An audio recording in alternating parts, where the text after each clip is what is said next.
As you wanted, I will try to speak a little bit on karma and its manifestation. Вы меня об этом попросили, я постараюсь рассказать вам о карме и ее проявлении. Say for around an hour. Может быть, давайте я поговорю в течение часа. And then we have some question answers. А потом отвечу на ваши вопросы. Master Tsongkhapa in his very famous text, Наставник Дзянкапа в своем знаменитом тексте praising the dependent origination, «Восхваление взаимозависимого возникновения» says that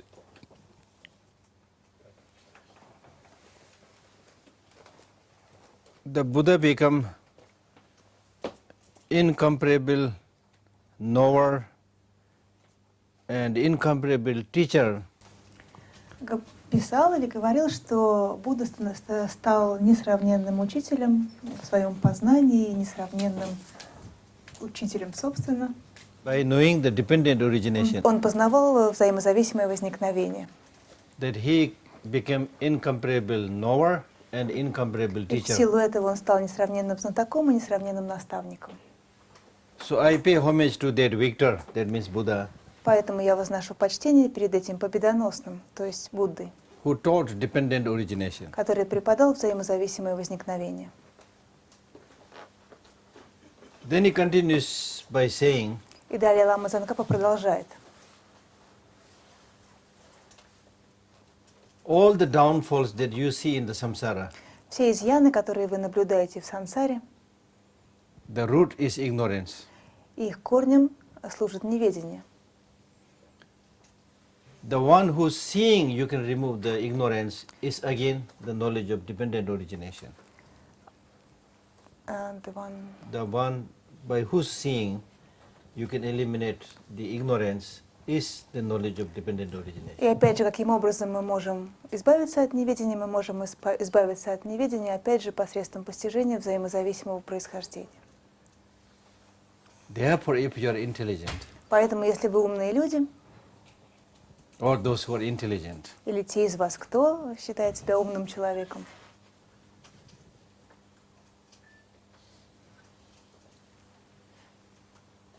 then your teaching, the teaching of the Buddha, то учение Будды, which is the teaching of dependent origination as the path, учение о взаимозависимом возникновении, которое служит путем, who will not respect that? кто не будет с почтением относиться к такому учению. In other words, Другими словами, if you are intelligent person, then who will not, which intelligent person will be there who will not respect that path of dependent origination that taught by the Buddha? разве найдется такой разумный человек, который не отнесется с почтением к этому учению о взаимозависимом происхождении, преподанном Буддой? So a lot is said in these few lines. В этих нескольких строчках говорится очень многое. One, it says, the root cause of all the downfalls in this samsara, in this world, is ignorance. Во-первых, подчеркивается, что коренной причиной всех изъянов, которые мы наблюдаем в самсаре, служит неведение. And the one by which one can remove that ignorance is the knowledge of dependent origination. И как именно мы можем устранить это неведение, опять же, оперевшись на постижение взаимозависимого возникновения? So it's basically clear. По сути, все ясно. But still, if we want to be more precise, Но все же, если мы хотим достичь точности в этом понимании, then when we say dependent origination, то когда мы говорим взаимозависимое возникновение, it is the dependent origination of the cause and the effect, то мы, во-первых, имеем в виду взаимозависимость причин и следствий, dependent origination in terms of being designated, взаимозависимое возникновение с точки зрения обозначения, наложения ярлыков. So it is not by seeing these kinds of dependent origination Недостаточно просто видеть это взаимозависимое возникновение. that we suffer. А если мы не видим это взаимозависимое возникновение, мы страдаем. So the question is, Тогда вопрос следующий. do we want to suffer? Хотим ли мы страдать? Of course we'll say no. Конечно, каждый из нас ответит «нет».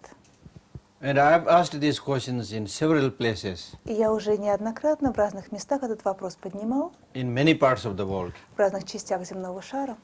Do you want happiness? Я спрашивал людей, хотите ли вы быть счастливыми? Everybody says, yes, И sir. все, конечно же, отвечают, безусловно, да.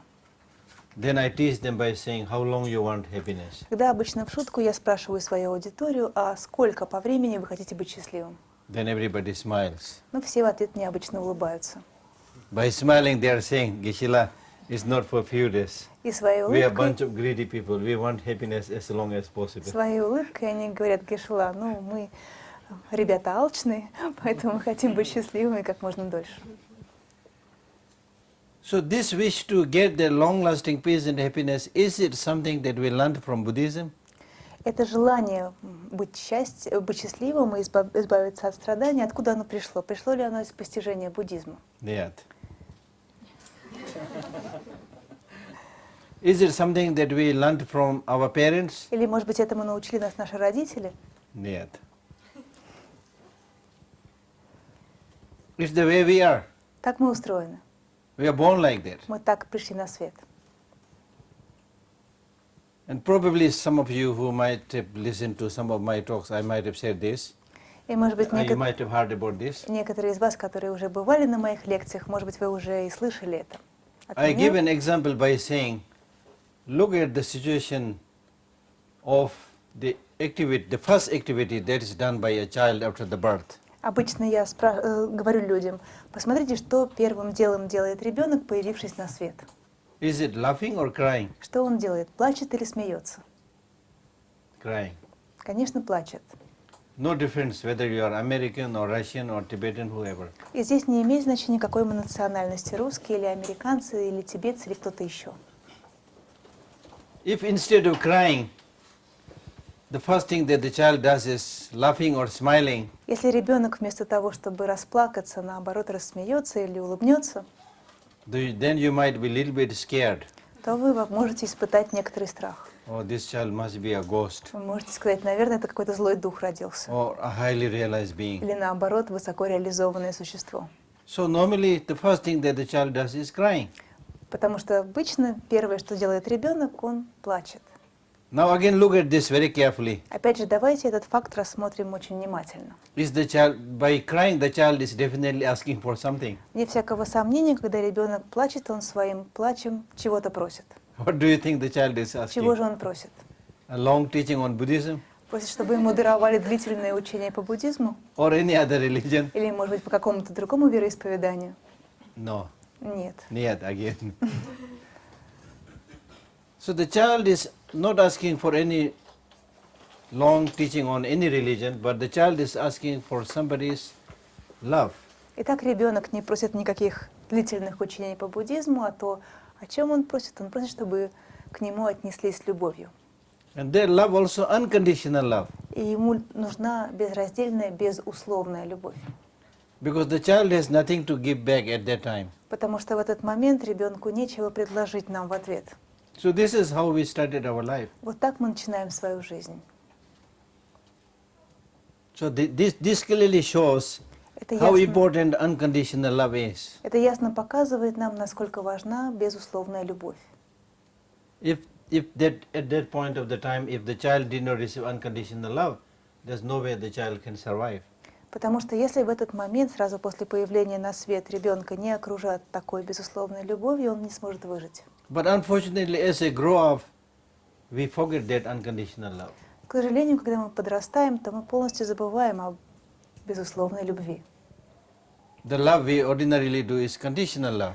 Потому что наша обычная любовь, которую мы, как правило, проявляем, она обусловлена. Business love. Это любовь, построенная на бизнесе. You love me, I love you. Если ты любишь меня, то и я буду любить тебя. That's business love. Это, безусловно, любовь, в основе которой бизнес. Buddha did not teach business. Но Будда бизнес не преподавал. Buddha said, you love other person not because that person is your brother, sister, anything like that, but you love that person because that person want happiness, do not want suffering. Будда говорил: ты должен любить другого человека не потому, что он тебе брат, сестра или еще какой-то родственник, но ты должен любить другого человека, другое существо, потому что оно, как и ты, стремится к счастью и не желает страдать. Similarly, in our ordinary life, А то же самое с нашей обычной жизнью. when we meet somebody, Когда then мы с кем-нибудь встречаемся, then we say good morning, good afternoon, good evening. Обычно мы говорим людям доброе утро, добрый день, добрый вечер. Nobody says bad morning, bad afternoon, bad evening. Никто никому не скажет плохое утро, плохой день и плохой вечер. This also shows we want to be good. Это опять же говорит нам о том, что мы хотим быть хорошими или добрыми. It's interesting. Это занятно, правда?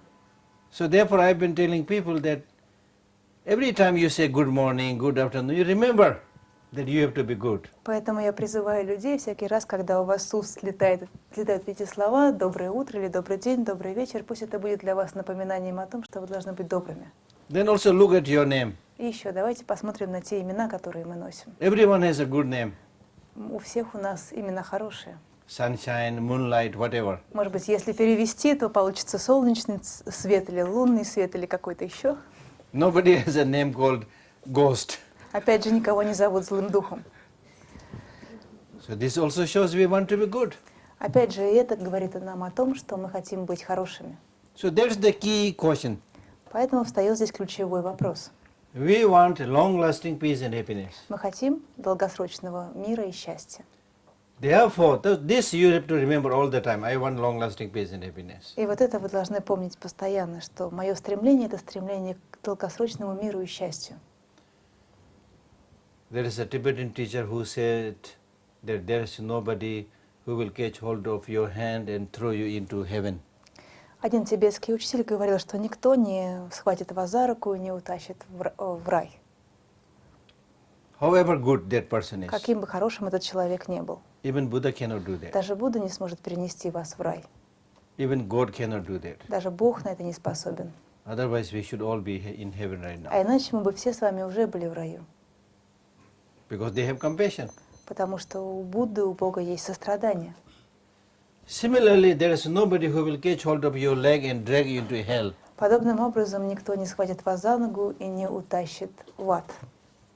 Your worst enemy or whoever. Даже ваш Who is bad to you. злейший враг, тот, кто относится к вам очень плохо.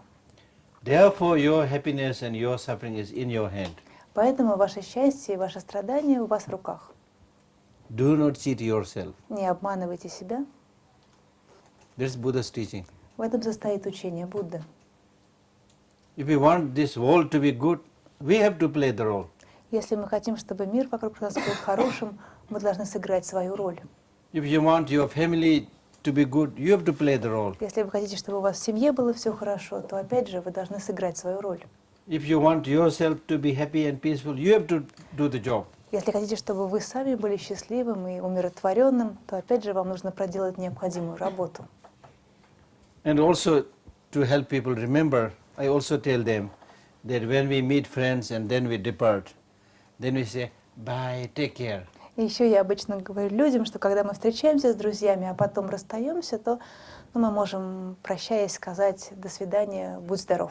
Nobody says, bye, I will take care of you. Никто не скажет «до свидания, я позабочусь о твоем здоровье».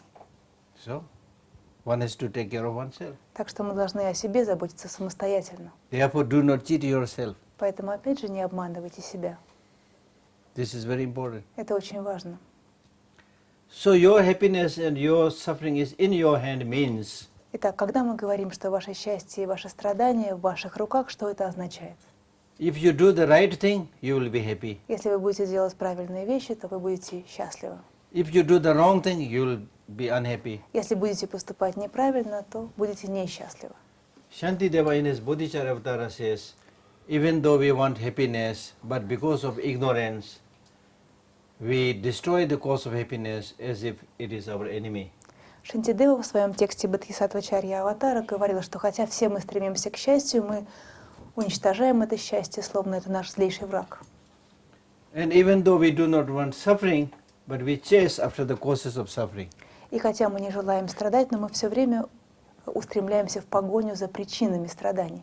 So this clearly shows Это ясно показывает, that all the troubles, upheavals, sufferings that we encounter in many forms are rooted in ignorance. что все проблемы, все сложности, все потрясения, которые мы встречаем в той или иной форме, все они имеют своим корнем неведение, And short-sightedness. а также недальновидность. Ignorance is here primarily of two types. Неведение, по сути, бывает двух видов.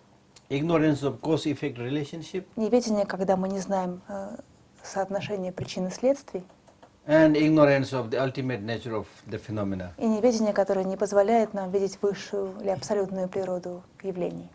So therefore now, since you said already, we all agreed that we want long-lasting happiness and peace. И поскольку все мы с вами уже согласились, что все мы желаем долгосрочного мира и счастья, Just by simply going into the Moscow square, we want long-lasting peace and happiness. Nobody can give it to you. но если мы даже с вами выйдем и станем скандировать где-нибудь на Московской площади, мы хотим долгосрочного мира и счастья, ничего такими лозунгами мы не добьемся, никто нам не даст это счастье. And in fact, people in different countries, they had done already so many demonstrations. На самом деле люди в самых разных странах уже проводили столько разных демонстраций, Are they getting that long-lasting peace and и happiness? что посредством этих демонстраций удается им достичь долгосрочного мира и счастья. Nobody can give it to you. Никто вам его не подаст. The Buddha himself has, in one of his sutras, says, Даже Будда в одной из своих сутр говорил, the Buddhas do not wash the sins of sentient beings with his hand. а Будда не смывает водой грехи живых существ, The Buddhas do not remove the sufferings of sentient beings with their hand. Будда не устраняют своими руками страдания живых существ. The Buddhas cannot transfer their realization into the mind of others. Свои духовные постижения Будда не способны передать другим. They can only show the path of the truth. Они могут лишь указать людям дорогу к истине. So we have to practice. Так что практиковать нужно нам с вами. Buddha has shown the path of the truth of law of causality. Будда показал нам путь, истинный путь, путь, в основе которого закон причинно-следственной связи. Buddha had shown the path of the way, the ultimate nature of everything. Будда показал нам путь, рассказав о высшей природе явлений. So therefore, what is important for us to remember is, for example, I give you an example. For example, if you want a medicinal tree, Поэтому, что нам важно запомнить, вот могу это объяснить на таком примере. Если мы хотим, чтобы у нас произрастало целебное растение, can you get that medicinal tree by planting a poisonous seed? разве можем мы вырастить целебное растение, если посадим в землю семечко ядовитого растения? If you plant a poisonous seed, you will get poisonous plants. Если вы посадите в землю семечко ядовитого растения, то такое растение и вырастет из него. If you plant medicinal seed, you will get medicinal plants. А если посадите в землю семечко целебного растения, то опять же такое и вырастет. If you ask why, Если вы спросите, почему, this is law of nature. то ответ – такова природа вещей, такова природа. This is the way things are. Так устроено все. So similarly, in our mind also, if we plant the poison, the negative emotions, То же самое с нашим с вами умом. Да? Если мы посадим в него семечко негативных эмоций, we get suffering. то пожнем мы страдания. For example, is there anybody who says that today I was very angry, so I really enjoyed the day? Разве найдется среди нас хотя бы один человек, который скажет, я сегодня весь день злился, поэтому мне так понравился сегодняшний день? Before we try to go into very subtle functionings of the law of nature or karma, Прежде чем мы перейдем к тонким принципам функционирования закона причинно-следственной связи или кармы, it is important to understand the function of law of karma on the grosser level. очень важно понять, как функционирует закон причинно-следственных связей на грубом уровне. And by the way, I must mention that karma has no fatalistic idea. Ну, конечно, я должен здесь подчеркнуть, что в карме нет никакого фатализма. People who don't know, they say, oh, nothing can be done, it's my karma. Просто очень часто слышишь, что, как люди говорят, что ничего не поделаешь, такова моя карма. And also similarly, those who don't know the meaning of emptiness, they say, oh, it doesn't matter, everything is emptiness. И наоборот, те, кто не понимает значение слова «пустота», они говорят, да все это не имеет значения, ведь все пусто. Because the ultimate nature of emptiness, therefore it matters. Но именно потому, что высшая природа всего пустота или пустотность, то именно поэтому все имеет значение. Because there is law of karma, therefore it matters. В силу того, что существует закон причинно-следственной связи, то все имеет значение. So don't try to make karma and emptiness something so difficult. Поэтому не стоит превращать карму и пустоту в какие-то очень трудные предметы для обсуждения. Yes, complete understanding is not easy. Конечно, полностью понять и то, и другое нелегко. Complete practice is not easy. практиковать в полном объеме тоже нелегко. But it is not that you will not be able to develop some understanding. Но, конечно, это не означает, что до какой-то степени вы это понять не сможете. So therefore, in order to give some concrete examples of how the karma functions, Поэтому, чтобы привести какие-то конкретные примеры того, как функционирует карма, you can take so many examples. можно привести множество примеров. I have taken the example of anger. Я вам привел в пример гнев. So if you get angry, Если вы гневаетесь, you are doing that act of getting angry. то вы совершаете это деяние гнева. And what is the result? Тогда каким будет результат? As I said, there's nobody who says I was angry, so I really enjoyed the day. Как я уже сказала выше, не найдется ни одного человека, который бы сказал вам: я очень сильно злился, и поэтому этот день мне особенно запомнился. Then look at the many other results of anger. И еще посмотрите на многие другие результаты гнева. Normally you want to be a handsome man, Обычно вы хотите быть привлекательным мужчиной a beautiful woman. или красивой женщиной. Therefore we spend a lot of money in making Поэтому up. мы тратим очень много денег на косметику. But after decorating yourself, Но после того, как мы себя вот так разнообразными способами putting all the украсим, ornaments, повесим на себя самые разные and украшения, then you get angry, а потом вот так разозлимся, you look horrible. вы же будете выглядеть просто отвратительно. You don't look beautiful or handsome. Никакой красоты, никакой привлекательности. That's the result. Вот вам результат. You get headache. У вас результатом становится головная боль, Your blood pressure increases. повышается кровяное давление. And also if you are driving, you might have an accident. А если вы едете за рулем, то, соответственно, может случиться несчастный This is the result of your cultivating the karma, negative karma. Это результат того, что вы накапливаете негативную карму. And people have written books. Люди написали книги, How many, several thousands of people lose their life because of anger, как тысячи и тысячи людей лишались жизни из-за гнева, by fighting, из-за того, что у них начинались распри, by rash driving, потому что они безрассудно вели by машину, committing suicide, совершали самоубийство. because of this madness of anger. А почему? Потому что они становились безумцами, гнев ослеплял их. When you get angry, you become mad. Когда вы злитесь, то вы становитесь как сумасшедший. Is there anybody who wants to become mad? Разве найдется хоть один человек, которому хочется быть сумасшедшим? As simple as that. Вот так все просто.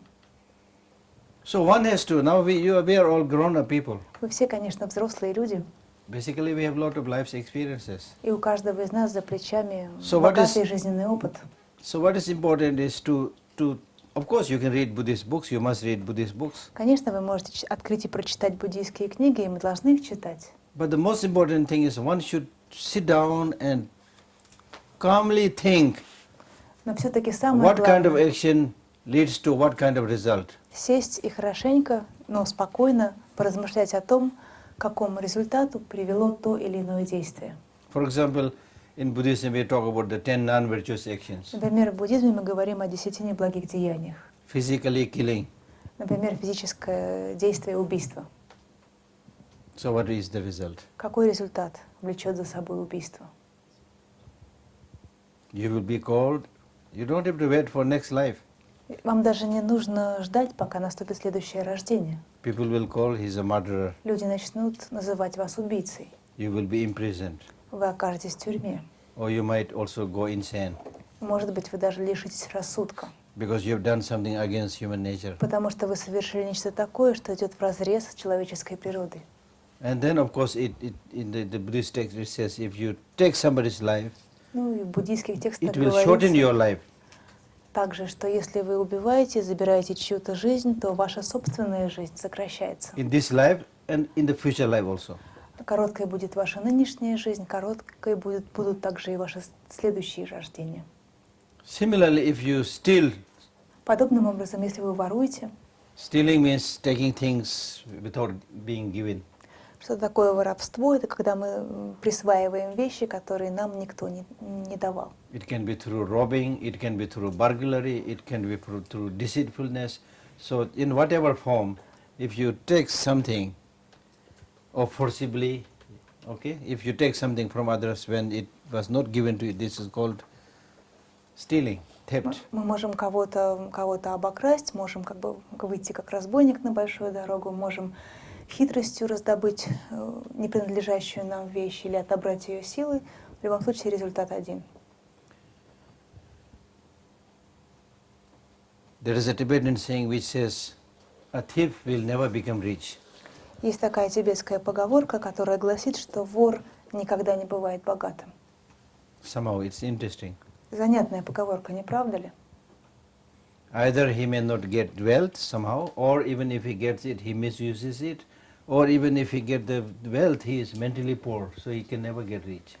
То есть либо ему так и не удастся разбогатеть, а если он и завладеет богатством, то каким-то образом оно у него не удержится, или даже если оно у него удержится, то в любом случае духовно этот человек будет нищим. In some of the text it gives example of the king and the beggar. В одной книге приводится в пример царь и нищий. The king has the whole kingdom at his disposal, Представьте себе царя, в чьем распоряжении есть все его царство. but still remains hungry. Но все равно он голоден. He wants more. Он хочет еще, еще, еще. And the beggar has nothing, А с другой стороны есть нищий, у but которого нет ничего. still he is going around very happy, singing. Но все равно он гуляет, и он счастлив, он поет. I'm not promoting beggary or poverty. Сравнивая этих двух людей, я не проповедую нищенство But или what бедность. I'm saying is, Что я хочу сказать, the real meaning of richness is mental contentment. что все-таки настоящее определение богатства — это внутренняя удовлетворенность. Then third physical non-virtuous action is sexual misconduct. Следующее неправильное действие, безнравственное действие — это прелюбодеяние. In the ancient times, today also, much of the fighting happens because of sexual misconduct. По этой причине в прежние времена и сейчас разгоралось много ссор и конфликтов. In ancient times also, wars have been fought. В прежние времена даже развязывались войны. And today also family disunion, И сегодня также подобного рода безнравственное поведение ведет к нарушению согласия в семье, because of sexual misconduct. потому что совершаются прелюбодеяния. Then four verbal non-actions, Далее четыре non-virtuous actions. неблагие действия, деяния, которые связаны с нашей речью. Telling lie. Ложь, например. If you have seen, saying I have not seen. Если вы что-то не видели, а говорите, что видели. If you have heard, saying I have not heard. Если вы слышали, а говорите, что не слышали. Ordinarily also lying is very bad, of course. Конечно, в обычном смысле этого слова ложь тоже считается плохим действием. So it is said that if you keep on lying, then the negative result is nobody will trust you. Обычно In this life and in the future life. рассказывается, что если ты продолжаешь лгать, то как следствие тебя никто не будет верить ни в этом рождении, ни в последующих жизнях. And then divisive talk. Разделяющие речи, речи, ведущие к расколу. It may be dividing groups of practitioners. Например, мы можем внести раскол в группу практикующих. Oh, that lama is not good. Oh, this lama is not good. This Этот follower. лама плохой, тот лама плохой. Or dividing friends. Или можем разлучить, поссорить друзей. Even if you are unable to bring harmony, don't bring disharmony. Поэтому тут принцип такой: если не можете способствовать согласию, по крайней мере, не ссорьте людей. If you again practice this, then the negative result will be that you will also the same experience of always getting separated from your husband, from wife, and things like that. Опять же, если ты вот так сеешь раздор, сеешь раскол, то какой результат ты пожнешь? Ты будешь расставаться с близкими людьми, будь то с мужем, женой, родственниками и так далее. Then harsh speech. Дальше грубые речи, грубые слова. In the Buddhist text, it says that the harsh speech that you use is not sharp like a sword, but it can chop other people's heart into pieces. В буддийских текстах говорится, что грубая речь, она, конечно, не остра, как меч, но тем не менее она может разрубить на куски человеческое сердце. So therefore in Buddhism it says that your speech should be like honey. Поэтому в буддийских текстах нас призывают к тому, чтобы наша речь была сладкой, как мед, Or like a flower, или прекрасной, как цветок, not like a field. чтобы у нас из уст не исходила грязь. Even the English saying says that a tongue that is 7 inches long can fail a person 6 feet or 7 feet tall. Даже есть английская поговорка, которая гласит, что наш короткий язычок всего-навсего длиной в 7 дюймов, он может нанести ущерб человеку, который ростом в 7 футов.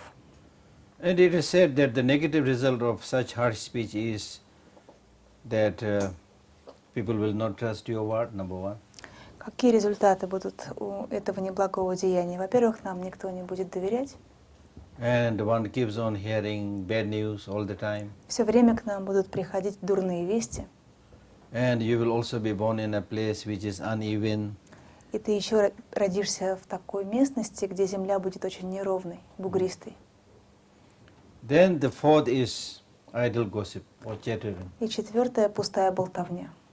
So that idle gossip itself is not a non-virtue. Сама по себе пустая болтовня, кажется, она не является неблагим деянием. But it is, I think, put in the non-virtue section because if you engage in lots of gossiping, it wastes lots of your time. Но пустая болтовня приравнивается к неблагим деяниям, попадает в эту категорию, потому что если вы предаетесь пустой болтовне, то вы попусту тратите свое время. And also, most of the time, gossiping leads to many other negative actions. Кроме того, очень часто мы начинаем с пустой болтовни, со сплетен, но постепенно все это приводит нас к негативным деяниям. And most of the time you will be saying that person is bad, this woman is bad, so you gossip about people. Потому что мы все равно склоняемся к тому, чтобы сказать, этот мужчина плохой или эта женщина плохая, потому что если мы болтаем и сплетничаем, то о ком мы, собственно, разговариваем, мы говорим о других людях.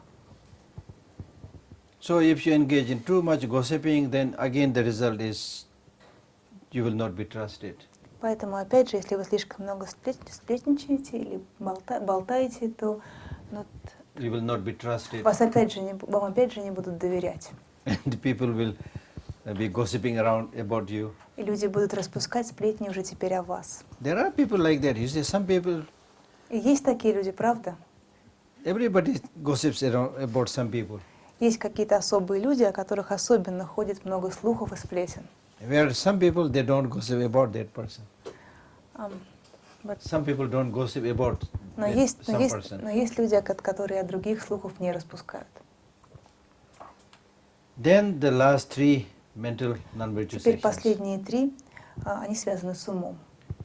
First is covetousness. Первое — алчность. That is wishing, how nice if I also get a car like that.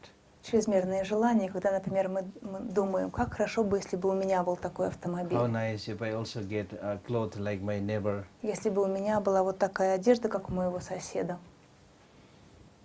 So if you develop that kind of covetousness, it is of no use because just by developing that covetousness, you will not get it. В такой алчности или чрезмерных желаниях на самом деле нет никакого толку, потому что от одних желаний у вас никак не появится эта вещь. And the negative result will be all your wishes will be not fulfilled. И негативный результат такого неблагого деяния заключается в том, что ваши собственные желания не будут исполняться. Then harmful intention. Дальше злонамеренность. Which is of course very bad. Конечно, это очень плохое, дурное деяние. Especially in the case of Buddha's teaching. В особенности, если рассуждать в контексте буддийских Buddha's учений, teaching is based on compassion. то в основе учения Будды лежит сострадание. Therefore, Buddha in one of his sutras says that if you have one practice in the palm of your hand, if you have all the practices. Поэтому Будда в одной из своих сутр говорит, что если у вас есть одна практика на ладони, считайте, что на ладони у вас есть все практики. And what is that practice? И что же это за одна практика? Compassion. Сострадание. If you have compassion, Если у вас есть сострадание, you cannot exploit. You will not exploit. то вы не станете эксплуатировать других, You will not steal. вы не станете воровать, You will not harm. Вы не станете причинять вред. You will not engage in corruption. Вы не позволите себе коррупции. Because you care about other people. Ведь вы заботитесь обо всех других существах. So therefore, harmful intention is against compassion. Поэтому злонамеренность — это то, что противостоит состраданию. So that goes against the very basic teaching of the Buddha. Это идет вразрез с самым базовым, основополагающим учением Будды. One should not harm others because everyone cherishes their life. Итак, мы не должны другим вредить по той простой причине, что каждый ценит свою жизнь. Everyone wants to live. Каждый хочет жить. Everyone wants to be happy. Каждый хочет быть счастливым.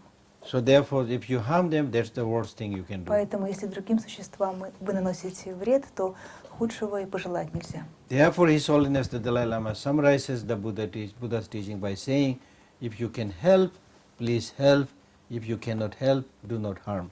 Поэтому Его Святейшество Далай-ламы, подводя итог буддийскому учению, говорит, что если вы можете принести пользу, приносите пользу, помогайте, если не можете помочь, хотя бы не причиняйте вреда.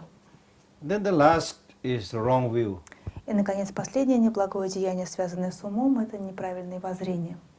If you have wrong view, then the very foundation of your virtuous practices will be destroyed. Если у вас неправильные воззрения, то самые основы добродетельной практики будут подорваны. If you say, oh, there is no Buddha, Dharma and Sangha. Если вы станете говорить, нет Будды, Дхармы и Сангхи. Who has seen Buddha, Dharma and Sangha? Кто вообще видел эти Будду, Дхарму и Сангхи? Oh, there is no law of causality. Закон причинно-следственной связи не существует. Then you come up with very superficial reasoning. Тогда вы будете приводить очень поверхностные обоснования. Because there are many subtle things which you will not understand easily. Потому что есть очень много тонких вещей, которые так просто не постичь. So based on your very gross understanding, you make decisions. Вы будете принимать решения, отталкиваясь от очень грубого понимания вещей. You see some people engaging in corruption, exploitation, but becoming very rich. Например, вы увидите людей, которые позволяют себе такие коррумпированные действия, но при этом становятся богатыми. Just because of such knowledges, then you say, oh, there is no law of causality. И вы скажете, где же ваш хваленый закон причинно-следственной связи, если вот такие коррумпированные люди богатеют. So therefore it is dangerous to make hasty conclusions. Поэтому я хочу сказать, что очень опасно спешить с выводами. That's why in Buddhism we talk about 3 levels of reality. Поэтому в буддизме мы говорим о 3 уровнях реальности. One is the manifest level. Первый — проявленный уровень. You asked me to speak on karma and its Ведь manifestations. вы попросили меня рассказать о карме и ее проявлении. So one is the manifest level. Итак, первый уровень — проявленный. So manifest level means something that we can directly see. Что это значит? Проявленный уровень — это то, что мы можем непосредственно видеть. I can see this flower. Я вижу эти цветы. I can see you. Я вижу вас. So I don't have to ask some other people about you. I can see you. Поэтому мне не нужно наводить справки у других людей. Я вас вижу напрямую. I mean, at least how he looks, not about the big long story. Ну, конечно, я говорю именно о вашей внешности, не о каких-то таких долгих историях. So those manifest level, you must try to see it by yourself, hear about it by yourself. Итак, что касается проявленного уровня, то мы должны это видеть своими глазами и слышать своими ушами. This is the first level of not making mistake. Это первый уровень несовершения ошибки. For example, in today's world, how much, disharmony is created by just gossiping about other people. Потому что, например, сегодня, как часто в мире возникают разногласия из-за того, что люди просто руководствуются слухами. And when oneself has not heard it, not directly seen it, but simply hearing somebody, then you say, oh, that person is not good. Когда мы that сами person is not good. не видели и сами не слышали своими ушами, да, но просто опираемся на суждения других людей, и вот уже мы тоже подхватываем эти слова и говорим, он плохой или она плохая.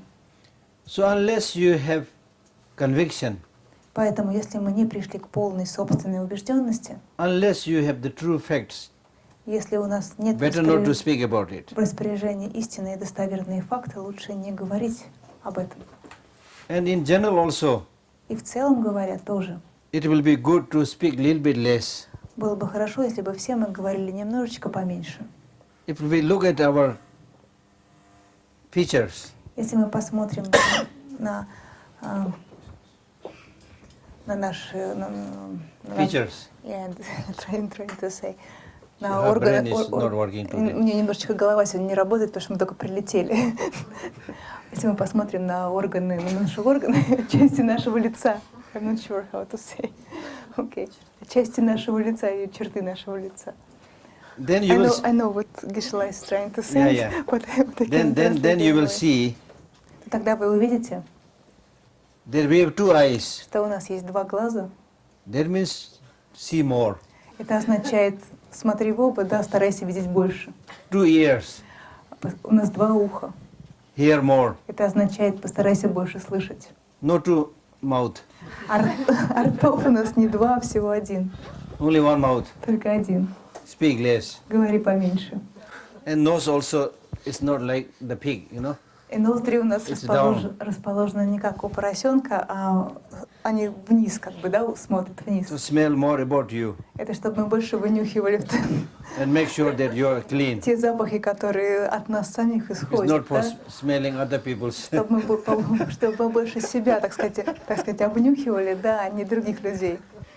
I mean, if you look at nature, you know this is true. Если вы посмотрите, как устроена природа, то вы увидите правоту того, о чем я говорю. And then look at the two long hands А еще посмотрите на наши длинные руки with nice с fingers, замечательными пальчиками. long arms, Длинные такие руки. good for hugging, Они прекрасно приспособлены для объятий, not for hitting. а не для того, чтобы бить кого-то.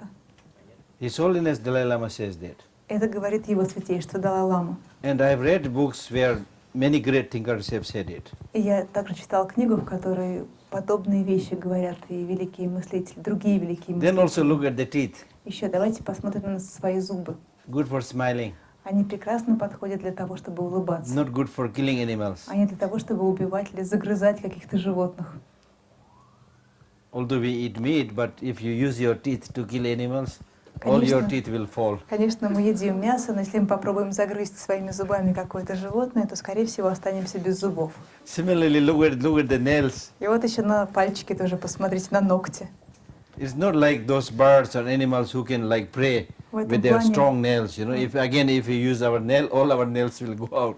мы не похожи на хищных животных или хищных птиц, которые своими когтями могут опять же поймать и убить животное. Если мы попробуем, обломаем ногти. So what I'm saying is, even if you look at our physical structure, it is basically for doing good things, for non-violent things, for compassionate activities. Что я хочу сказать, даже если посмотреть на устройство нашего тела, физическое устройство, то наша физическая структура больше подходит для ненасильственных действий, для сострадания. So now the problem is Теперь this human в intelligence. чем же заключается наша проблема? Она заключается в нашем интеллекте.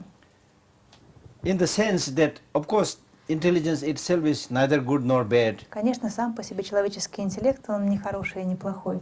It's a given potential, Это имеющийся у нас в распоряжении потенциал, like nuclear energy. как, например, ядерная энергия. Nuclear energy can be used for producing electricity and many good things. Ядерная энергия может быть использована для того, чтобы производить электричество и много других хороших вещей. And it can also be used for many destructive things. А также она может использоваться и во многих разрушительных целях. So similarly, if this intelligent human mind, if we do not train it, Подобным образом, если мы не будем свой разум тренировать, do not help it see the reality, если мы не поможем ему ясно видеть реальную действительность, and in fact, if the mind is trained in the negative direction, и напротив, если мы направим свой ум в негативном направлении, в дурном направлении, then it can be very destructive, тогда наш ум может оказаться весьма разрушительным, as we are seeing как мы today. это, собственно говоря, и видим в современном мире. How this intelligent human being discovered the destructive nuclear weapons, Как это умное человеческое существо создало такую разрушительную мощь, как мощь ядерного оружия. how much suffering is created even today. Даже сегодня, как много страданий создается людьми. Look at what is happening in Syria, Посмотрите, что происходит в Сирии, Afghanistan, so many в places. Афганистане и во многих других местах. And His Holiness calls this kind of suffering as unnecessary suffering. Его Святейшество Далай-ламы называет такого рода страдания ненужным страданием. And His Holiness talks about two kinds of suffering. Его Святейшество Далай-лама говорит о двух видах страдания. Man-made suffering and natural disaster. Страдания, которые порождено человеком, и, собственно, стихийных бедствиях. Man-made sufferings are essentially unnecessary suffering. И те страдания, которые порождены человеком, по сути своей, это ненужные страдания. Natural disasters, of course, we try our best to deal with it, but many cases it's too powerful, we are not able to deal it, but we can understand. Стихийные бедствия, конечно, мы делаем все возможное, чтобы как-то их преодолеть, но зачастую они слишком разрушительны, и с ними справиться мы не в силах. Это можно как-то понять. So human being, because of its intelligence, we have a big responsibility. Итак, мы люди, именно в силу того, что у нас есть разум или интеллект, на наши плечи ложится колоссальная ответственность. Therefore, Buddha's teaching or good spirituality is so important. Поэтому буддийское учение или духовность в высоком смысле этого слова так важны. Because we will be how we are trained. Потому что мы станем такими, какими мы себя воспитываем. Especially when you are young. В особенности, когда мы молоды. How the child will grow depends on the environment, the parents. Каким вырастет ребенок, зависит от среды, в которой он растет, зависит от его родителей. It's a fact that if we look at the situation of the world today, for example, if you look at the environmental destruction. Если вы посмотрите на то положение вещей, которое наблюдается сегодня в мире, например, на уничтожение окружающей среды. It's not done by tigers and lions. Это ведь не тигры или львы разрушили окружающую среду. Who did it? Кто же это сделал? The intelligent human beings. Умные человеческие существа. Intelligent, when it is misused, поэтому если интеллект используется не по назначению, then in Buddhism we call it corrupted wisdom. то в буддизме мы это называем извращенной мудростью.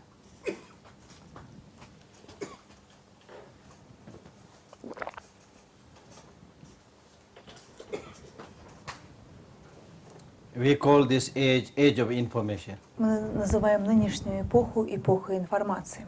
And very proudly we call it age of information. С большой гордостью мы называем наше время эпохой или эрой информации.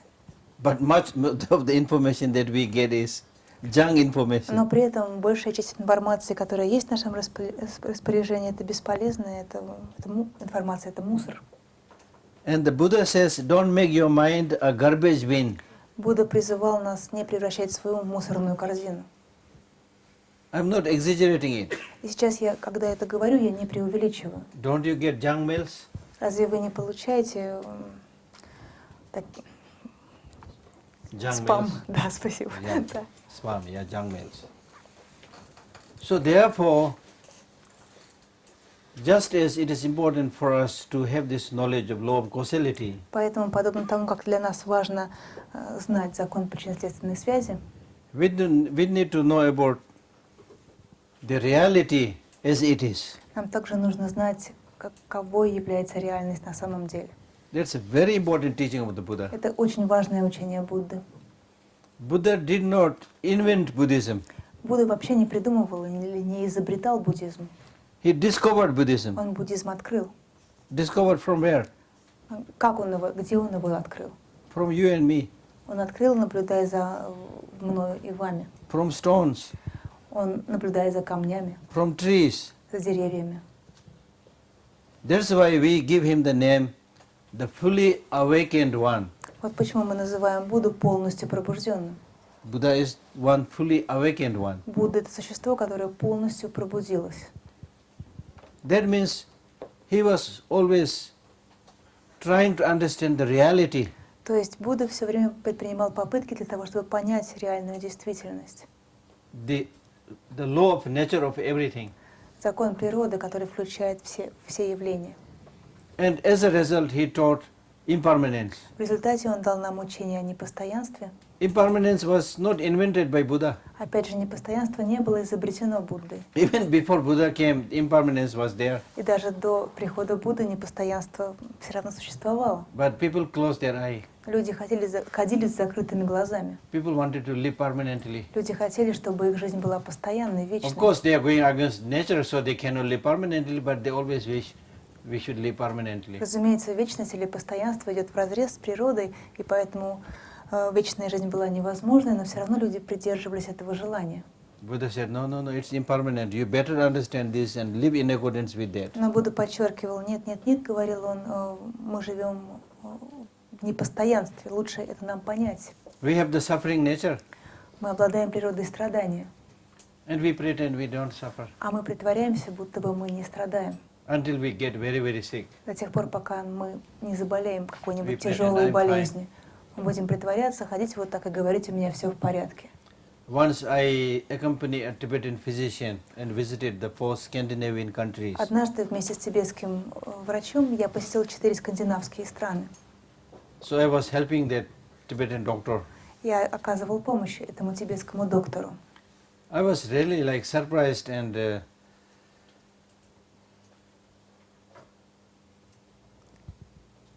kind of shocked to see. Я был по-настоящему удивлен или даже шокирован, When people came in, everybody really looked okay.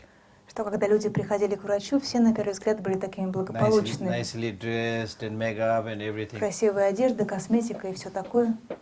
Go like this, huh? Вот так они приходили. Then sit with the doctor. Потом они садились рядом с доктором, Diagnose the pulse. давали ему продиагностировать Almost пульс. everyone has 3, 4, 5 different kinds of Практически diseases. у каждого 3, 4, 5 заболеваний. There's the reality. Это реальность. So therefore the Buddha is saying, don't pretend. Поэтому Будда призывал нас к тому, чтобы не притворяться. If you are suffering, if you are sick, better you get treatment. Он говорил так, что если вы больны, если вы страдаете, то лучше вам получить лечение. Better you get treatment right now. И лучше пройти это лечение прямо сейчас. Otherwise the disease, the sickness might become uncontrollable. А иначе болезнь, заболевание выйдет из-под вашего контроля. So these teachings like impermanent suffering are very profound. Поэтому эти учения Будды о непостоянстве и о страдании на самом деле обладают колоссальной глубиной. For example, I'm going back to India on 4th. Например, 4 числа я полечу назад в Индию. So I have only 3 days here. У меня здесь в Москве всего-навсего 3 дня. So is it a good idea that I try to buy some plot of land in Moscow? Разумно было бы мне, учитывая вышесказанное, купить надел земли в Москве. Is it a good idea? Хорошая мысль. Хорошо? Good idea? Вы считаете? Huh? Good idea. Yes, this what this. It's not a good idea, of На самом course. деле ничего хорошего в этой идее нет. Because I'm staying here only 3 days. What I'm not coming back. Да, To stay here. нужно добавить, что я потом не вернусь, я уезжаю навсегда.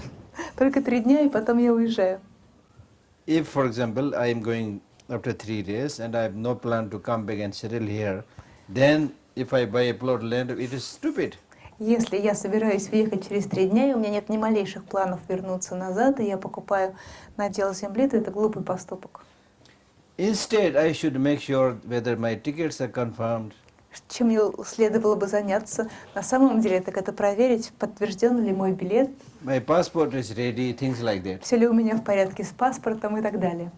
So similarly, Подобным образом, those of us who are in this world today, те из нас, кто сегодня пребывает в этом мире, how long are you going to live? сколько вы вообще здесь собираетесь оставаться? I'm not trying to frighten you. Я не пытаюсь вас запугать сейчас, I'm telling you the reality. я просто говорю вам реальность. О реальности. Many people who have no idea about Buddhism, they say Buddhism is pessimistic.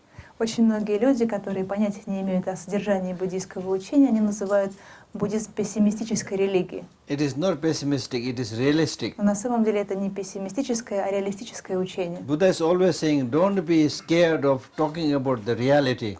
Будда всегда говорил, не стоит бояться рассуждать о реальности. If you talk about reality and prepare for it, Если you will be будете fine. рассуждать о реальности и подготовитесь к ней, то все у вас будет хорошо.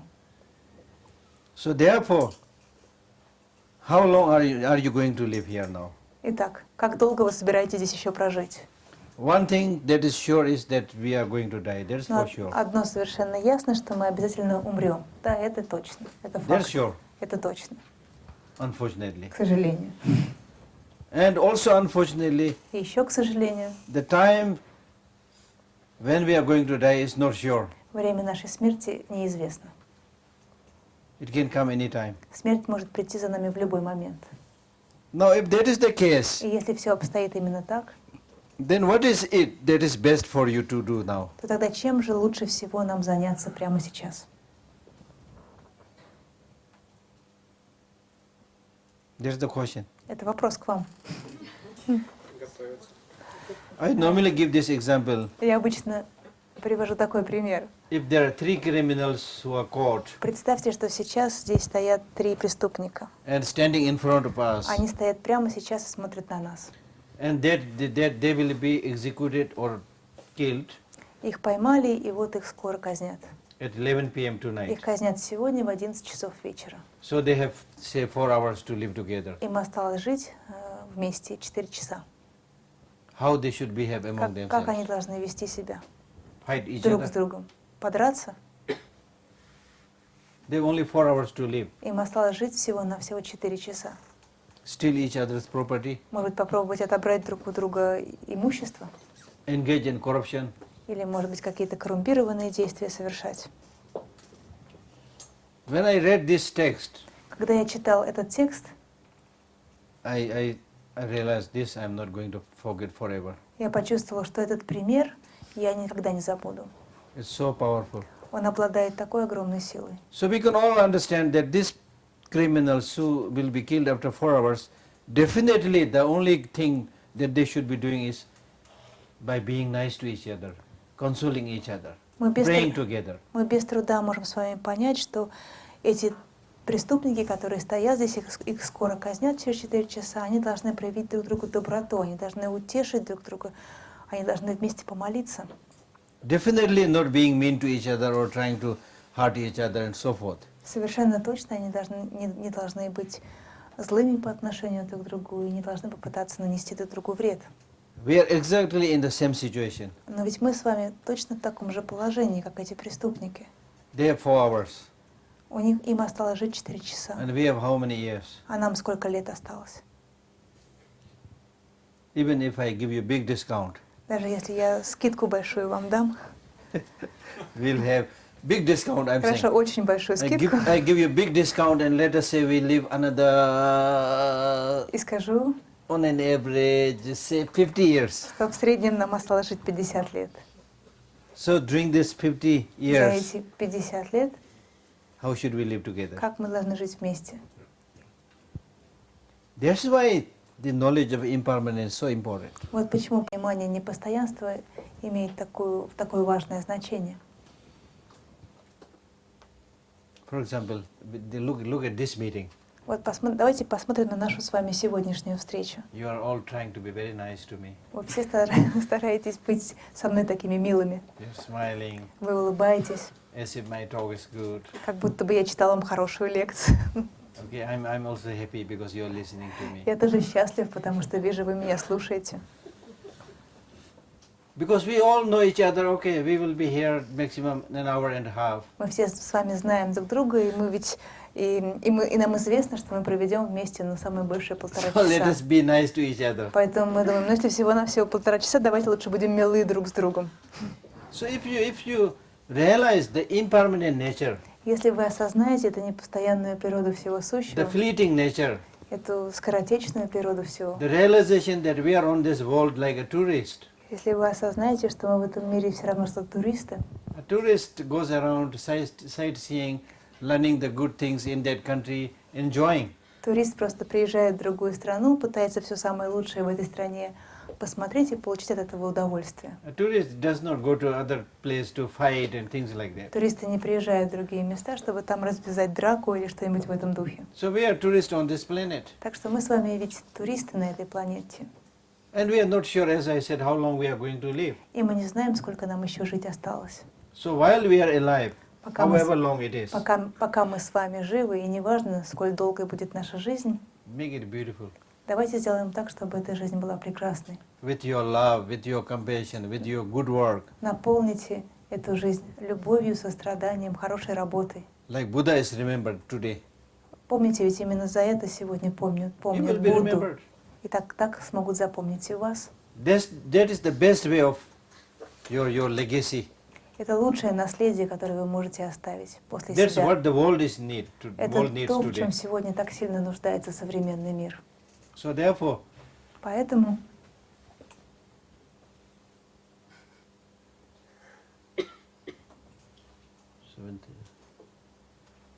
8:30 we stop at what, 9? yes, something like that. Yeah.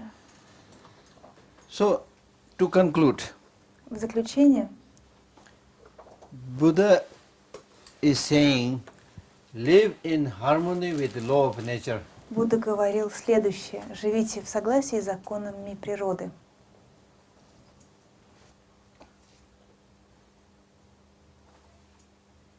Live in harmony with the law of nature. Живите в согласии с законами природы. The law of nature is that it flourishes by depending on many things. Что это за законы природы? В частности, такой закон гласит, что все в мире By depending on many factors. все в мире процветает, завися от разнообразных факторов. The law of nature says Закон that it природы is through гласит, cooperation that you can survive. что только сотрудничая мы можем выжить. Now, for example, look at our own body. Например, давайте посмотрим на наше человеческое тело. It will flourish if the mind and body is in harmony. Наше тело будет процветать, если тело и ум в гармонии, в согласии. It will flourish if the whole parts of the body are in harmony. Оно будет процветать, если все части тела находятся в согласии.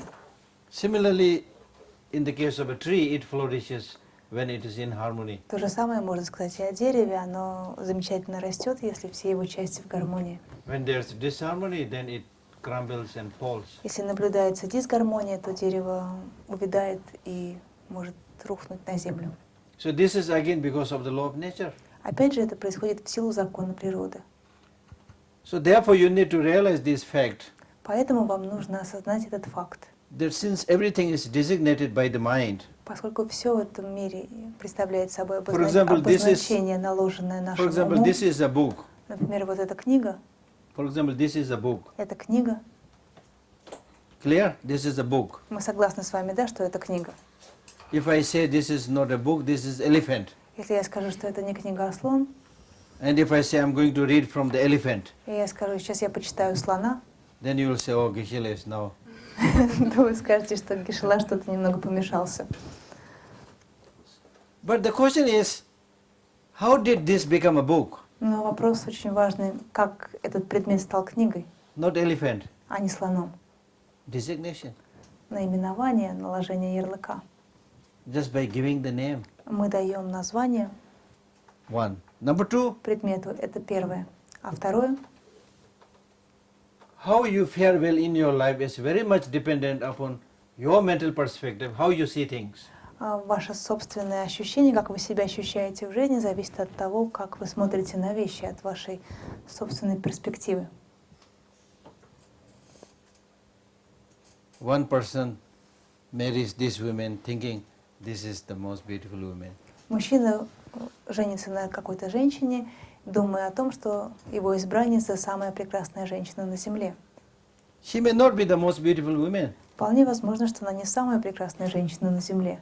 and she doesn't have to be the most beautiful woman. В общем-то, ей не нужно быть самой прекрасной женщиной на земле. To his perspective, she is the beautiful woman, Но с его точки зрения она прекрасна. and it works. Видите, это с его точки зрения так, но это работает. Marriage takes place. Они женятся. So you need to take into consideration this very important point. Мне кажется, что вы должны рассмотреть это, учитывать этот очень важный момент. Much of the suffering that we encounter is your mental projection. Большая часть страдания, с которым вы встречаетесь в жизни, возникает в силу вашей собственной проекции ума. Somebody correctly said Кто-то очень верно заметил, that if you are somebody thinking that I have 100% suffering, что если вы скажете, у меня есть некое стопроцентное страдание, but if you look carefully, what are those 100% suffering? но если вы посмотрите очень внимательно и спросите себя, что же это за стопроцентное страдание, Then you will find that 70% of that suffering is not even suffering. то вы увидите, что 70% от этих 100 это вообще не страдание. It's your mental projection. Это результат ваших проекций ума, вашего собственного мышления. It is due to your lack of knowledge of the reality. Это страдание вызвано тем, что вам не хватает знаний об устройстве реальной действительности. So if you change your perspective, Поэтому, если вы немножко поменяете перспективу, in accordance with the reality, если вы ее подрегулируете, построите так, чтобы она соответствовала реальности, 70% of your suffering will be gone like this. 70% вашего страдания уйдет сразу же. So that leaves another only Сколько у нас 30%. остается? Всего-навсего 30%. Now out of the remaining 30% Далее of suffering, у нас остается 30%. another 20% of suffering may be suffering, but changeable suffering. Из этих 30, 20, может, это и страдание, но такое страдание, которое можно изменить. So therefore, instead of sitting there and complaining, Вместо того, чтобы сидеть и жаловаться, if you make an effort, лучше приложить усилия, you can change that 20% и тогда suffering. можно поменять это 20% страдание. So the 20% of suffering also gone. Убрали еще 20. So that leaves only Сколько осталось? 10%. 10%. The rest of the 10% of the suffering is stubborn suffering. Но эти последние 10% это такое упорное такое страдание, да, которое не поменять. There's nothing you can do about it. С ним ничего сделать не получится. So what should you do? Как же с ним поступить? You should say, go hell with you. Ну, послать его ко всем чертям. I'm not going to waste my time on Я you. не собираюсь тратить свое время на это страдание. There are many other things I have to do. Существует столько дел, которыми я могу себя занять. This is important И это очень важно.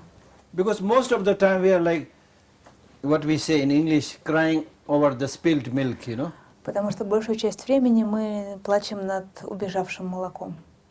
We just keep on remember something that happened long time back Все время вспоминаем о чем-то таком, что произошло 1000 лет тому назад, and reliving it again and и again. снова это переживаем в себе, да, прокручиваем в себе снова, снова и снова. This is called self-torture. Это называется самоистязание. Forget it, like a bad dream. Лучше об этом позабыть, словно это был дурной сон. If you get a bad dream, Если will you keep on remembering that for the rest of your life? вам приснился дурной сон, вы что, так и будете до конца жизни его вспоминать? No. Нет. So similarly, Точно так же и what we experience in our life is a kind of dream. к жизни можно отнестись, к тому, что мы переживаем в повседневной жизни. Это тоже отчасти сон. I will give you another example, Еще один пример вам приведу. which is my invention, Это мое изобретение. which I call the smelly socks example. Smelly socks. Smelly socks. Пример о дурно пахнущих носках.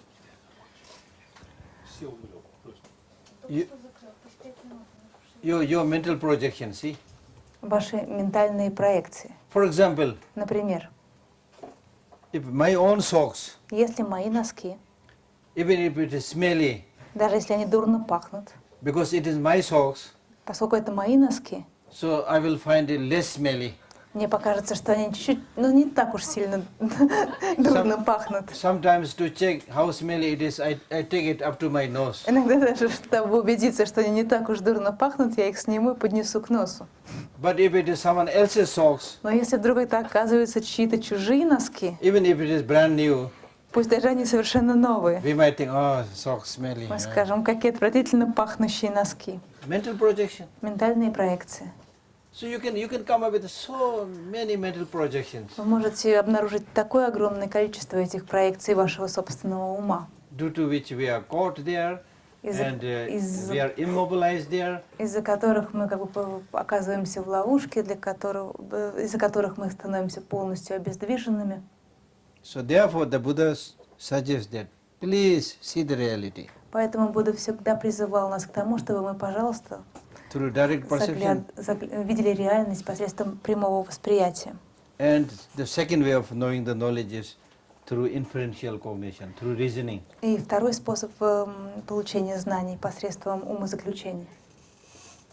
So that's the meaning of your happiness, your suffering in your head. Вот именно так я объясняю эту фразу, что ваше счастье и ваше собственное страдание в ваших руках. So in short, what I'm saying is, Если говорить коротко, то что я хочу сказать, and understanding the law of causality is important because you want happiness, happiness comes from its cause. Очень важно понимать закон причинно-следственной связи, потому что мы хотим счастья, а счастье имеет свои причины. Suffering is something that you do not want, but suffering also comes from its cause. Страдание — это то, чего мы не желаем, но опять же страдание имеет свои причины. In simple words, this is called Four Noble Truths. Простыми словами, именно так описываются 4 благородные истины. That was the first teaching that the Buddha gave. Это было первым учением, которое даровал нам Будда. He was able to see clearly that people are unnecessarily suffering. Ведь он очень отчетливо увидел, что люди страдают без необходимости. So therefore we talk so much about developing wisdom that sees reality. Именно поэтому в буддизме так много говорится о том, что нам нужно развить в себе мудрость, которая постигает реальность. So I always tell people that Buddhism must make sense in today's world. Я всегда подчеркиваю в своих выступлениях, что буддизм должен быть актуален для современного мира. Don't leave it in the domain of incomprehensible metaphysical world. Плохо, если буддизм так и останется в пространстве непонятного для нас метафизического мира. Because if you practice what is understandable, then gradually you will also understand the subtler levels. Если мы будем практиковать то, что мы на сегодняшний момент понимаем, то постепенно мы сможем понять и более тонкие вещи. Thank you. Спасибо. Some questions. Ваши вопросы.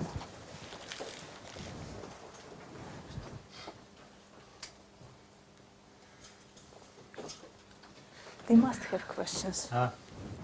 В тот момент, когда мы заметили в своем уме, в своем сознании, что мы страдаем действительно от ментального обозначения, да, но мы еще не утвердились в том, чтобы переобозначать это в положительную сторону. Вот что бы Геше Лхакдор посоветовал вот в данный момент, я не знаю, чувствовать или практиковать, я не знаю, чтобы все-таки постепенно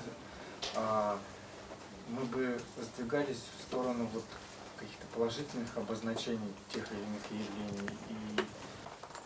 То есть, если мы даем какое-то отрицательное обозначение чему-то, да, мы понимаем, что мы это называем плохим, да, допустим, но не готовы. Силы этому что-то внутри противопоставить, да, но мы это уже заметили. Geshela, what to do if, for example, we do have negative outlook at the moment, and kind of negative designation, negative outlook, and we already recognized, yes, my outlook is a little bit negative, but at the moment we don't have power or strength to establish kind of positive outlook. Then what to do? If I already know Effort. Нужно в этом случае усилие, усердие. This is a good question. Вы задали очень хороший вопрос. Because unless we make effort, Потому что если мы не приложим усилия, we will not achieve anything. мы ничего не добьемся. If you go to a restaurant Например, если вы приходите в ресторан, and ask for the menu, просите, чтобы вам принесли меню, and then turn the pages and read all the и nice вот вы menus. переворачиваете странички и читаете это замечательное меню. But if you don't eat it, Но если вы не попробуете на вкус блюда, no use. то какой смысл в этом прочтении меню? Of course, we cannot all become perfect right that.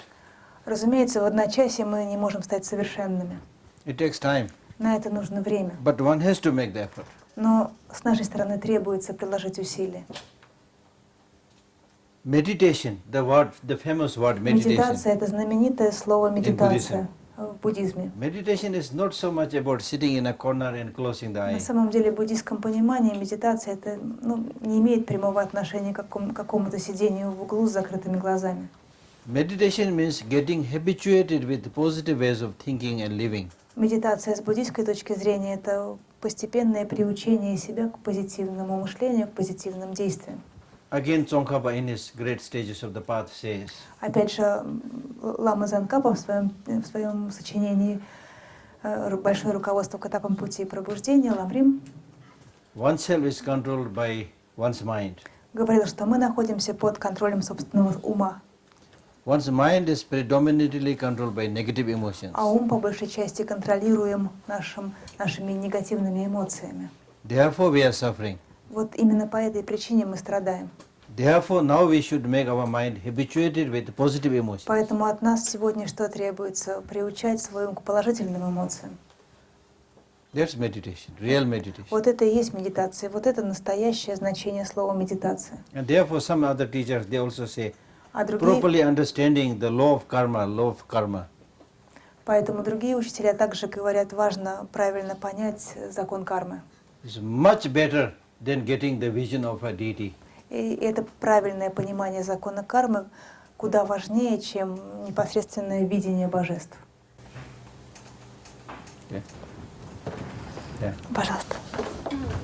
Гешела, меня очень долго мучает один вопрос, и никак не могу разобраться, как действует закон кармы. Почему кого-то карма настигает очень быстро, если он делает что-то неправильно, а кого-то, может быть, в течение всей жизни так и не пришибет по голове. Гешла, that's an important question for myself. So, how karma manifests itself? For example, there is a human being who does something bad, and almost immediately he experiences bad results. Also, yeah. But some other human being Yeah. might do many bad things, but even till the end of his life, Yes, he yes. does not experience anything. Yeah.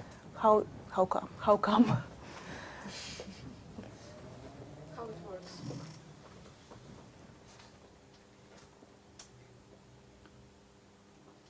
Do you listen to songs? Вы послушаете песни.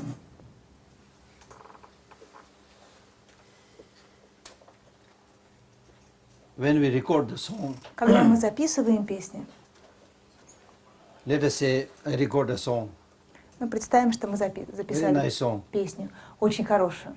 Then I also record somebody fighting and shouting and crying. И также я записал, как кто-то ругается, ссорится и плачет.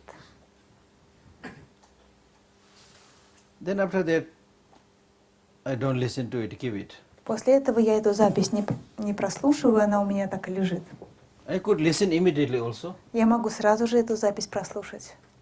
but I don't listen to them right now. Но я не прослушиваю ее прямо сейчас. But I can listen it after like 10 years also. И могу к ней вернуться, скажем, через 10 лет.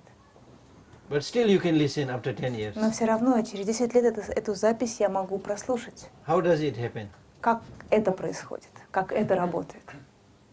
Because an imprint is formed there. Это происходит потому, что есть отпечаток. Отпечаток сформирован. So even after 10 years, if you listen to it, you will experience exactly what has been recorded there. Даже если вы прослушаете эту запись через 10 лет, то все равно вы услышите ровно то, что было записано 10 лет тому назад.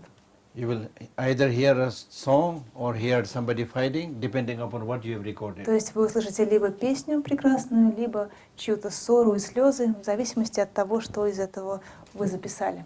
But that recording you will not hear unless you push the play button. Но опять же, вы не сможете эту запись прослушать, если не нажмете кнопочку play.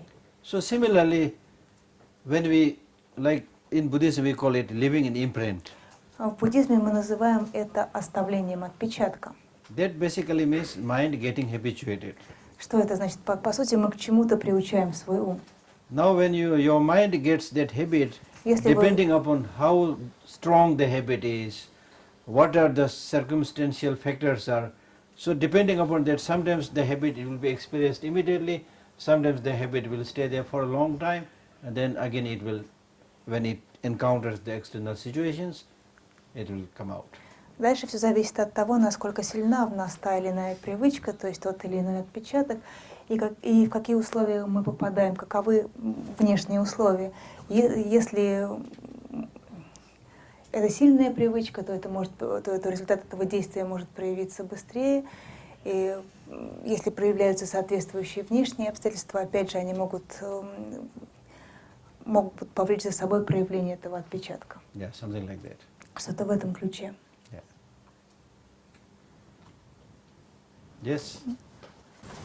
Я хотела поблагодарить за эту замечательную лекцию. Во-вторых, хотела спросить, а как помочь другому человеку, если он страдает? И это, возможно, во-первых, в первом случае, если это надуманное страдание, во втором случае, если действительно человек страдает, как ему помочь? Он не знаком с учением Будды, как его привести? Gisela, thank you so much for your wonderful lecture. And the question is how we can help a person who is suffering. And there are two cases. One case if he's just thinking he's suffering, but it's not real suffering. And the other case if it is real suffering. How to help if the person whom we are talking about is not Buddhist and doesn't know Buddhist teaching at all. When helping others, the one who you help does not have to be Buddhist. Когда мы хотим помочь другому человеку, то совсем не обязательно, чтобы этот человек был буддистом. That's why we talk about helping all sentient beings. Именно по этой причине мы говорим о том, что мы хотим помочь всем живым существам. Obviously, rats and birds are not Buddhist. Разумеется, крысы и птички, они не буддисты. So how would you help a bird? Как мы, например, можем помочь птице? By giving some dharma teaching? Дадим ей буддийское учение? You help that bird by giving some grains or Мы whatever. можем помочь птичке, если насыпем ей зерна. So if you're Buddhist, don't think that you can help everybody just by giving Buddhist teaching. Поэтому, если вы буддисты, то не стоит думать, что вы можете помочь всем, лишь даровав им буддийское You have учение. to always see Вы должны всегда смотреть, what is the best way of helping that person. каков наилучший способ оказания помощи этому данному существу. Just because you are Buddhist, don't think that you have the key to success. Если вы буддисты, не думайте, что у вас уже есть ключ к успеху. And share it, and everybody will agree to understand Если it, вы follow it. будете делиться буддийским учением направо и налево, и все будут вас понимать, и все будут счастливы. Then also, of course, it depends upon how good is your Buddhist knowledge. Ну, другой вопрос, что также имеет значение, насколько глубоки, насколько Buddhist teaching хороши ваши буддийские Buddhist teaching знания. is so comprehensive, in Потому что accordance with the law of nature. это буддийское учение, оно всеохватывающее, оно соответствует законам природы. Then if you have that knowledge, then without saying that this is a Buddhist teaching, because it's in accordance with the law of nature, basic human reality, so you can always help other people. И если вы хорошо знаете учение Будды, то в силу того, что оно такое всеохватывающее, в силу того, что оно находится в согласии с законами природы, вы можете помогать с его помощью, не произнося вслух, что это часть учения Будды. But much is dependent upon how receptive that person is. Но, конечно, многое зависит от того, насколько восприимчив тот человек, которому вы собираетесь помогать таким образом. If somebody is suffering, you can't immediately go there and say something, you know. Если кто-то перед вами страдает, то вы не можете сразу же прийти к нему с буддийским учением. Otherwise, the person will start thinking, who is this, you know? Иначе тот человек посмотрит на вас и скажет, а ты кто такой вообще? So that's why in Buddhism we talk about skillful means. Поэтому в буддизме есть такое понятие, как искусственные средства. Yeah.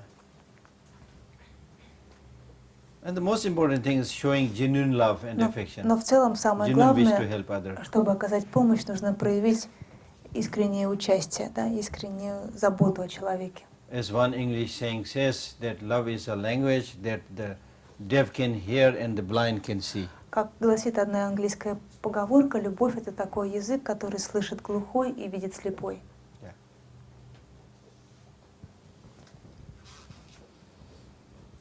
Yes.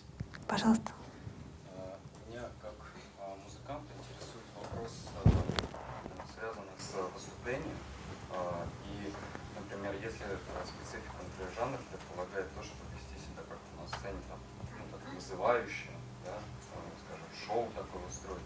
Вот как с точки зрения кармы, скажем так, как не накапливать негативную карму, выступая, ну, я думаю, понимаете.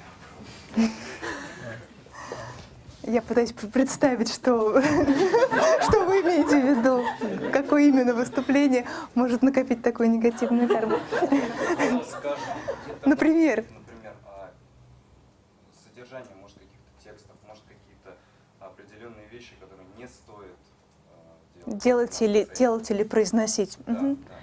да. Геше, the gentleman is musician, and that's why his question is connected to performance. Sometimes he needs to go on stage and perform certain musical, certain music, or let's say play. And his question is that sometimes as musician or as an actor or as performer, he needs to do certain things that might look a little bit negative. Maybe the words he's saying or singing are a little bit negative or harsh. or maybe he is expressing himself physically in a little bit harsh way, but it's I mean, within this play or within this performance, then how to perform without accumulating negative karma? And is it possible to accumulate negative karma by being on stage and showing some manifestation of, let's say, negative deeds? Why you perform in the wrathful way? А почему вам необходимо выступать вот в таком гневном облике? Is it beneficial for people? Это приносит пользу людям или нет, такого рода ваше выступление? Я не знаю, приносит ли это пользу, но, наверное, какую-то радость, удовольствие это приносит. То есть это специфика стиля. I'm not sure about benefit, but maybe it will bring some joy or happiness to people because this is the style like this. His performance. So whether you manifest yourself as wrathful or peaceful, if it is benefiting, then it's okay. В целом наш общий вывод такой: вне зависимости от того, проявляете вы себя гневно или мирно, если это приносит пользу, ну, видимо, so joy you consider to be benefit, right? If people are joyful, then they get certain benefit.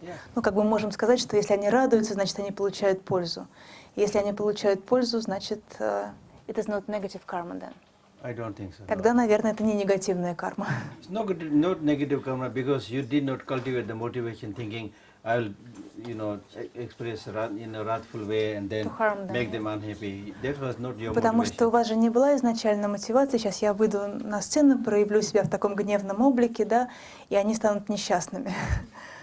And your motivation was that I will express this art.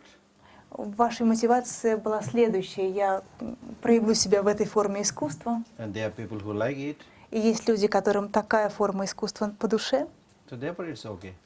Они получат удовольствие, тогда, наверное, это допустимо. In Buddhism also you must have seen many tankas which are wrathful. На самом деле на буддийских танках, на буддийских изображениях вы, наверное, видели так называемых гневных божеств, которые очень так агрессивно выглядят. So they are compassionate. Yeah. And then of course, in today's world, like there are many things people do. The daredevil, as we say, the daredevil sports, or where one is even ready to sacrifice one's life. Many dangerous, sports. Dangerous and other sports. things. Yeah, daredevil they call it. В современном мире у нас есть такие рискованные виды спорта, да, занимаясь которыми человек даже рискует собственной жизнью. I'm not so sure about those things. У меня какая-то есть неуверенность на этот счет. It's definitely not so helpful. Мне кажется, что это вне всякого сомнения не полезно. So just out of curiosity, people do so many things. Из чистого любопытства люди совершают множество разных вещей.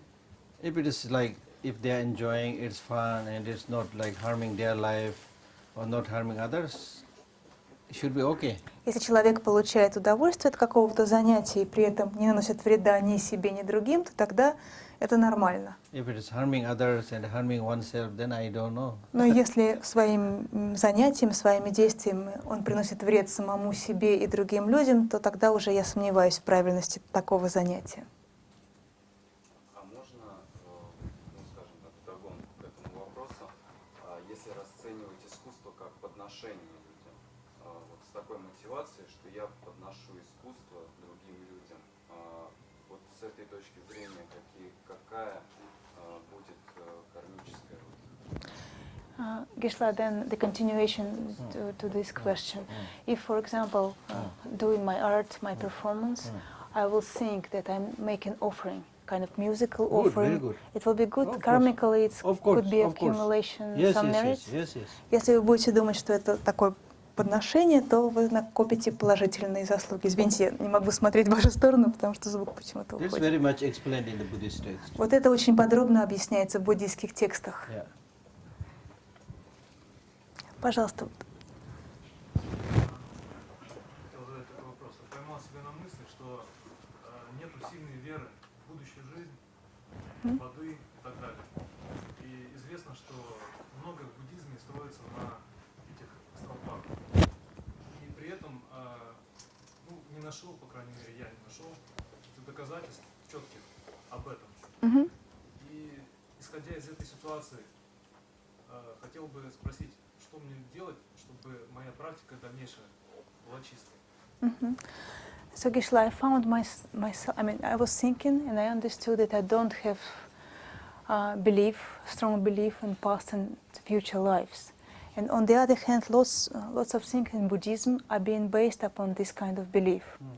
So then, could you please recommend what to do to keep my religious practice pure? The Buddha said, you don't have to believe everything I say. Будда всегда говорил, что не стоит верить во все, что я говорю. You should take time.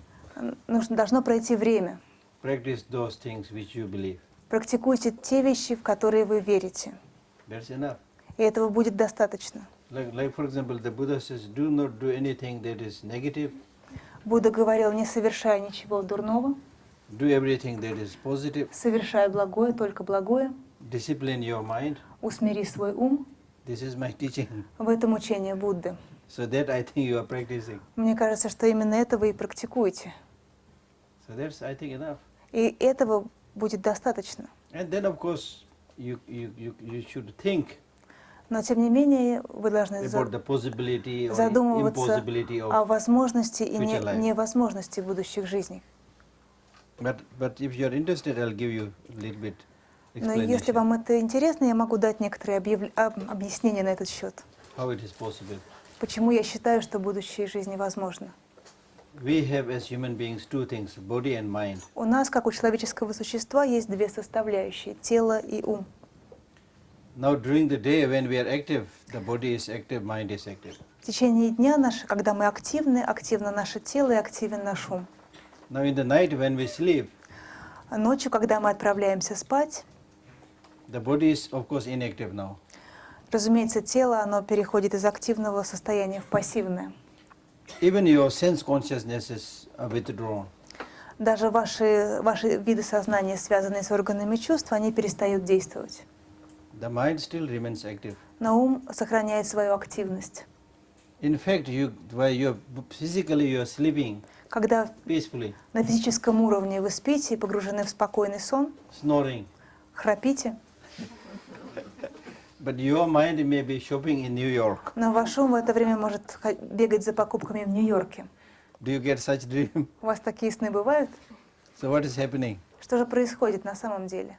So this shows the possibilities of the continuity of the mind. Если такие сны нам могут сниться, то это уже показывает нам, что у ума есть, возможно, продолжительность. Ум может продолжаться дальше. Yeah. Okay.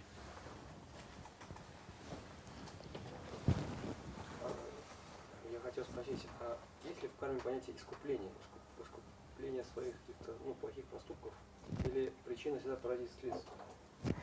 Geshe, is it possible to totally purify karma?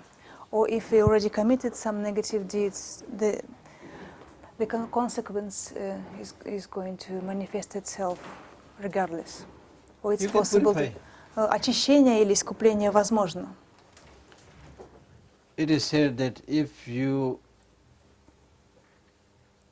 are interested confessing the wrong deeds, Например, если вам интересно раскаяться в неблагом деянии, the best way to purify it is regretting and confessing it. то, собственно говоря, это самый лучший способ очищения. Раскаяться, испытать сильное сожаление о том плохом поступке, который вы совершили, это сильнейшее очищение. It's, for example, like somebody who had drunk poison. Давайте представим себе человека, который выпил яд. Then, as soon as that person knows he has drunk poison, Как только этот человек понимает, что он принял яд, will he say that I know I have drunk poison, but I will try to do something maybe after 10 years? возможно ли такое, что он скажет: да, я знаю, я сейчас принял яд, но лучше я предприму какие-то меры лет через 10. Will do that? Поступим ли мы так? No, he will immediately. Конечно же нет. Мы Oh, I тотчас же must go to hospital. I drank poison. воскликнем: нужно срочно бежать в больницу, потому что я принял яд.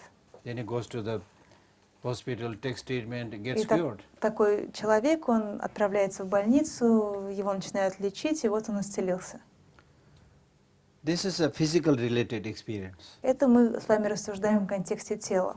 When we do negative action, it's a mind-related thing. Но если мы совершаем какие-то неблагие поступки, неблагие деяния, то это уже область ума. Mind is non-physical, colorless, shapeless. А ум он какой? Он не физической природы, не материальной природы, он не имеет цвета и не имеет формы. And we human beings have a tendency of taking care of only the physical things. А мы, человеческие существа, у нас прослеживается такая тенденция, что нас заботит только материальная сторона жизни. That is why materialism is so powerful. Вот почему сегодня такую большую силу набирает материализм. So therefore, as a practitioner, as soon as you realize that you've done something, you need to immediately confess and Поэтому, purify it. будучи духовным практиком, как только мы поймали себя на том, что мы совершили что-то негативное, что-то дурное, мы должны тотчас же раскаяться и постараться очиститься таким образом от этого неблагого поступка. Then it can be purified. Тогда возможность очищения или искупления существует. Да, пожалуйста. Я хотела уточнить по поводу привязанности к воспоминаниям и к переживаниям прошлых событий. То есть вот не секрет, что ум постоянно обращается к каким-то воспоминаниям. Как я это понимаю и чувствую, это происходит в первую очередь из-за того, что воспоминания и переживания, они сопровождаются определенными ощущениями в теле. Ну, то есть как вот энергия так ощущается определенным образом. И мы просто каждый раз пытаемся пережить вот эти ощущения снова и снова. Поэтому привычка срабатывает так, что мы эти ощущения пытаемся вызвать, скажем, привычным образом, да, так как мы уже привыкли. Положительные впечатления или Любые. любые? Любые впечатления, любые воспоминания сопровождаются ощущениями в теле. Да, хорошо. И вопрос? Вот. Вопрос, является ли это нашей природой и, в принципе, как это в идеале должно выглядеть. То есть так, чтобы это не, как вам сказать, не было проявлением кармы. То есть вот, не привязывало нас, не заставляло зацикливаться, не привязывало к воспоминаниям. Gisela, you've been talking about our memories, that sometimes we keep on thinking about the past events. And the lady is saying that most likely we tend to remember or recall or revive these experiences, either good or bad, because these experiences give us certain sensations in our bodies. She is saying that maybe when we remember certain events or things, then energy is going in our body in a particular way. Then what is the best way to work with memories, not to allow these memories or this habit of reviving the memories affect us karmically? No, don't get stuck in memories. Я бы предложил вам вообще не застревать в воспоминаниях, Especially negative memories. в особенности, если это воспоминания негативного характера. Even if you remember it in the way that I've done something bad, okay, that was bad. Даже если вы вспоминаете о каком-то плохом поступке, вами же совершенном, то лучше всего, если вы при этом скажете себе: я это помню, что я тогда совершил дурное, и я просто помню, что это плохо, и больше я так поступать не буду, даю себе слово. So whether it's a good memory, bad memory, don't get stuck there. Поэтому моя рекомендация: хорошее это воспоминание или плохое, не застревайте в нем. Okay, otherwise, if it arises involuntarily, если оно возникает против вашей воли, it will not collect any positive or negative karma. то здесь не идет накопление ни плохой, ни дурной кармы.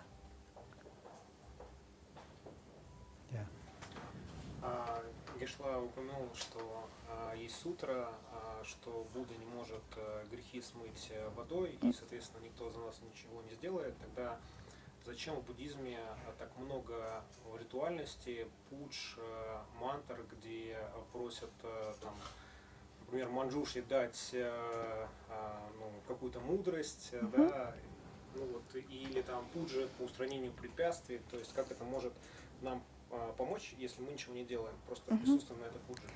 Geshe, you mentioned that there is a sutra when Buddha is saying that Buddhas cannot wash away the sins, etc., etc., and cannot pass their realizations to other human beings. Then in that connection, why in Buddhism we do have so many rituals and ceremonies when through the ritual we're asking, let's say, Manjushri, please pass us your wisdom, or some protector deities, please remove, how they can help. The best way of teaching small children Как лучше всего обучить маленьких детишек? is showing cartoons and animations. Показать им комиксы и мультфильмы.